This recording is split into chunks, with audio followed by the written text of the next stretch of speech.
মেঘু,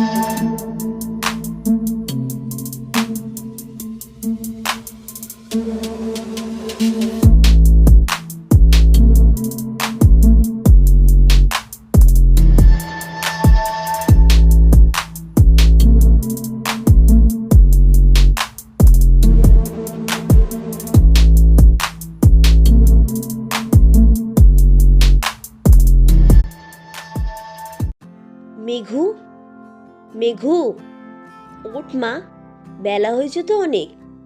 তোর আবার ইন্টারভিউ আছে না 11:30টায়? 10টা অলরেডি বেজে গেছে। এরপর তোর 10টা 50-এর বাসটা মিস করবি। ওঠ তাড়াতাড়ি। মেঘা মানে মেঘা রায়, বয়স 21। গ্র্যাজুয়েশনের পর এবার সে চাকরি খুঁজছে।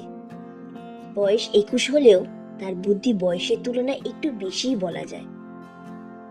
কিন্তু তার মায়ের কাছে সে এখনো ছোট্ট মেঘু, যাকে মা নিজের হাতে খাইয়ে না দিলে সে খাবেই না।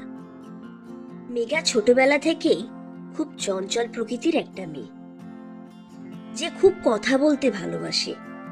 5 মিনিটের বেশি সে চুপ করে থাকতে পারে না। দেখতে খুব মিষ্টি, গায়ের রং শ্যামবর্ণ থেকে একটু ফর্সা, হাইট 5 ফুট 4 ইঞ্চি। কিন্তু তার একটা জিনিস তাকে সবার থেকে আলাদা করে, সেটা হলো ওর চোখ। কি যেন একটা ভাষা আছে ওর চোখে, যেটা দেখলে সবাই পড়তে চাইবে। এক কথায় একবার দেখলে আর একবার দেখার ইচ্ছে করবে। উঠছি, দাঁড়াও না। ধুর, একটু শান্তিতে ঘুমোতেও দেয় না কেউ, ভাল লাগে না। মনে মনে ভাবতে ভাবতে মেঘা উঠল বিছানা থেকে। এসে রান্নাঘরে মাকে জড়িয়ে ধরল মেঘা। ধুর, দিলি তো বাসি কাপড়ে ছুঁয়ে। যা গিয়ে তাড়াতাড়ি রেডি হয়ে খাবার টেবিলে আয়, নইলে ইন্টারভিউর জন্য এবার দেরি হয়ে যাবে। মনে মনে বলল, পাগলি একটা, কবে যে বড় হবে কে জানে। মেঘা এবার বুঝতে পারল যে ওর খুব দেরি হয়ে গেছে, তাই পড়ি মরি করে একটু খেয়েই বেরিয়ে গেল। আর ওই দিক থেকে ওর মা চিৎকার করছে অল্প একটু খেয়ে মেঘা বেরিয়ে গেল বলে। বাস স্টপে এসে মেঘা পাশের একটা পানের দোকানে জিজ্ঞাসা করতে জানতে পারলো যে বাসটা একটু আগেই চলে গেছে। মেঘা তাই মনে মনে বজরংবলীকে ডাকতে লাগলো, যাতে একটা গাড়ি অন্তত পেয়ে যায়। জিম থেকে ফেরার সময় গাড়িটা খারাপ হয়ে যাওয়ায় ইশিকার মাথা প্রচন্ড গরম হয়ে গিয়েছে। ইশিকা ব্যানার্জি, বয়স 25, 5 ফুট 6 ইঞ্চি হাইটের অধিকারী। রূপ তার চোখ ধাঁধানো, চুল কাঁধের কিছুটা নিচ অব্দি স্ট্রেট করা। কয়েক মাস হলো ইউকে থেকে ফ্যাশন ডিজাইনিং পড়ে দেশে ফেরে বাবার ব্যবসা সামলানোর জন্য। ওর একমাত্র ইচ্ছে বাবার ব্যবসাটাকে আরো বড় করে আন্তর্জাতিক বাজারে ছড়িয়ে দেওয়া। যখন ওর বয়স 16 বছর, তখন ওর মা ক্যান্সারে মারা যান, আর ওর বাবা তারই ম্যানেজার শর্মিলাকে বিয়ে করেন। বিয়ের পর থেকে ইশিকার বাবা ওকে আর তেমন ভাবে সময় দিতে পারতেন না। ব্যবসার কাজে সারাদিন বাইরেই থাকতে হয়। আর সৎ মা শর্মিলা দেবী ইশিকার সাথে ভালো ব্যবহার করতেন না।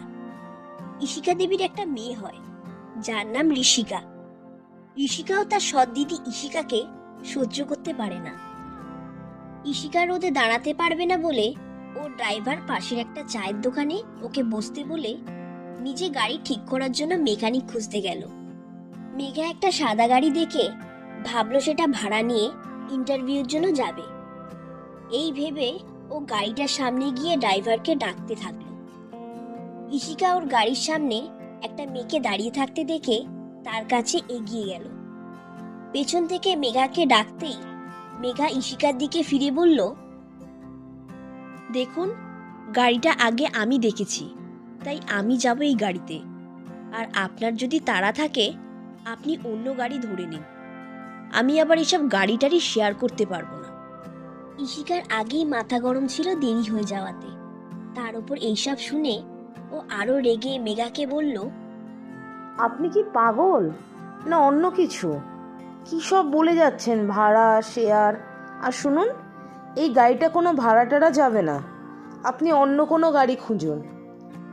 মেঘা এইসব কথা শুনে তেলে বেগুনে জ্বলে উঠে ইশিকাকে বলে, কি? আপনি আমাকে কি বললেন? পাগল? আপনি কি ঝোড়ো কাকের মতো চুল নিয়ে আমাকে বলছেন পাগল? হা! একটা বাঁকা হাসি দিল মেঘা। ইশিকা কিছু বলতে যাবে, সেই সময় ওর ড্রাইভার এসে যায়। এই দেখুন, আমি এখানে ইন্টারভিউ দিতে এসেছি, ফালতু বকতে নয়। আপনি আমাকে শুধু বলুন ইন্টারভিউটা কোথায় হচ্ছে। এরপর ইন্টারভিউটা শেষ হয়ে গেলে তার দায় কে নেবে? আপনি? আগে না ম্যাডাম, আমি দায় নেব না। আর আপনার ইন্টারভিউটা মিসও হবে না, কারণ ইন্টারভিউটা আমি নিচ্ছি। আর আপনাকে এখন বাইরে গিয়ে দাঁড়াতে হবে। কেন? বাইরে কেন দাঁড়াবো? কারণ আপনার আগে তো অনেকে এসেছে ইন্টারভিউয়ের জন্য, আর আমি এখন আপনার মতন করে ওদের সাথে ঝগড়াও করতে পারবো না। আসলে আপনার মতন ঝগড়াতে অত এক্সপার্ট নই না। এই দেখুন, সব কথাতে ঠেস না মেরে কথা বলবেন। আচ্ছা, আমাদের ইন্টারভিউ নিতে দেরি হয়ে যাচ্ছে, আপনি এবার বাইরে গিয়ে দাঁড়ান। মেঘার কথা না বাড়িয়ে বাইরে চলে গেল, কারণ ওর ইশিকার সাথে কথা বলতে আর ভালো লাগছিল না। কিন্তু ওরা জানতো না যে একদিন আসবে যখন ওরা একে অপরের সাথে কথা না বলে থাকতে পারবে না।